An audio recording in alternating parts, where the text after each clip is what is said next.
नमस्कार, सत्यपरिचयमध्ये आपल्या सर्वांचं स्वागत आहे। मीरा भाईंदर शहरातील नागरिकांसाठी शहरात अनेक ठिकाणी शौचालय बांधण्यात आले असून त्यांना सुविधा व्हावी यासाठी महापालिकेने करोडो रुपयांचे कंत्राट देऊन त्यात भ्रष्टाचार झाल्याचे यापूर्वी पाहायला मिळाले। करोडो रुपये खर्च करून सार्वजनिक शौचालय बनवण्यात आले, मात्र अधिकाऱ्यांनी ठेकेदाराशी आर्थिक हितसंबंध जोपासले असल्यामुळे शौचालयाची दुरावस्था तर झालीच, सोबत ठेकेदार व अधिकारी मालामाल झाले व सफाई कामगार यांची पिळवणूक झाली। आजही मीरा भाईंदर महानगरपालिकेकडून काही ठेकेदार नेमण्यात आले आहेत, ज्यामध्ये त्यांना सार्वजनिक शौचालयाची दैनंदिन साफसफाई व देखभाल दुरुस्ती करायची आहे। मात्र आजही ठेकेदार दैनंदिन साफसफाईच्या नावावर फक्त हात सफाई करत असल्याचे दिसून येत आहे। काश्मीरातील धाचकुलपाड्यातील शौचालय हे दुर्गंधीने व्यापले आहेत, त्यामुळे शौचालयात दुर्गंधी पसरल्यामुळे महिलांचे शौचालय पूर्णपणे बंद झाले आहे। स्वच्छता निरीक्षक यांच्यावर या शौचालयाची देखरेख याची जबाबदारी असते व शौचालयातील स्वच्छतेच्या प्रमाणावरच बिले काढले जातात। मात्र स्वच्छता निरीक्षक या शौचालयांना स्वच्छ असल्याचे दाखवून ठेकेदारांशी संगनमत करून त्यांना बिल काढण्यात मदत करत असतात। सोबतच ठेकेदारांकडून सफाई कामगारांची मोठ्या प्रमाणात आर्थिक पिळवणूक होत आहे। महापालिकेकडून योग्य मोबदला घेऊन सफाई कर्मचाऱ्यांना न देता स्वतःच्या खिशात ठेकेदार घालत आहे।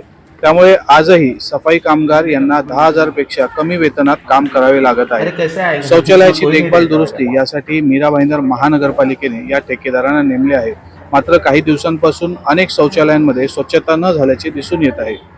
या दुर्गंधीमुळे घाणीचे साम्राज्य या शौचालयात पसरले आहे। आजूबाजूच्या नागरिकांच्या आरोग्यावर याचा परिणाम व रोगराई पसरण्याची पूर्ण शक्यता आहे। मीरा भाईंदर महानगरपालिकेच्या जबाबदार अधिकाऱ्यांनी या शौचालयाला एकदा तरी भेट द्यावी, कारण असं केल्याने त्यांना प्रत्यक्षात शौचालयात असलेली परिस्थिती समजून येईल।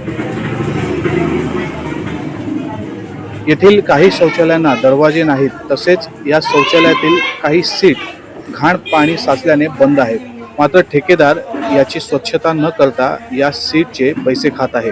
त्यामुळे मीरा भाईंदर महानगरपालिकेच्या अधिकाऱ्यांना विनंती आहे की त्यांनी प्रत्यक्षात काश्मीरातील सर्व शौचालयांना प्रत्यक्षात भेट द्यावी व शौचालय साफ न करता कशा प्रकारे ठेकेदार या शौचालयाचे पैसे आपल्या खिशात घालतोय हे सिद्ध होणार आहे। आता आम्ही तुम्हाला माशाचा पाडा दर्गा रोडवर असलेल्या शौचालयातील अवस्था दाखवणार आहोत। या शौचालयातील सेफ्टी टँक असलेले लोखंडी झाकण यावर मोठे खड्डे पडले आहेत, तसेच यामुळे लहान मुलांच्या जीवाला धोका निर्माण झाला आहे, कारण या परिसरात अनेक लहान मुलं या शौचालयात शौच करण्यासाठी येतात। मात्र न कळत जर एखादं लहान मूल या टँक मध्ये पडलं तर याला जबाबदार कोण असणार आहे। तसेच या शौचालयातील स्नानगृहाच्या दरवाजाला मोठे छिद्र पडले आहे। इथूनच पुढे काही अंतरावर दर्ग्याच्या बाजूला महानगरपालिकेचे शौचालय आहे, मात्र हे शौचालय नेहमीच बंद असल्याचे आढळून आले आहे। या शौचालयाला टाळे मारून बंद केले आहे। त्यामुळे दर्ग्यामध्ये येणाऱ्या लोकांसाठी दर्गा कमिटीने स्वतंत्र शौचालय बनवले आहे। अशा प्रकारे शौचालय साफसफाई व देखभाल दुरुस्तीच्या कामात मोठ्या प्रमाणात भ्रष्टाचार होत असून नियमित व साफसफाईचे दैनंदिन कामं या शौचालयात होणं गरजेचं आहे, याची अधिकाऱ्यांनी दखल घेतली पाहिजे व हे सर्व शौचालय दुर्गंधी मुक्त करून स्वच्छ करण्यात यावे।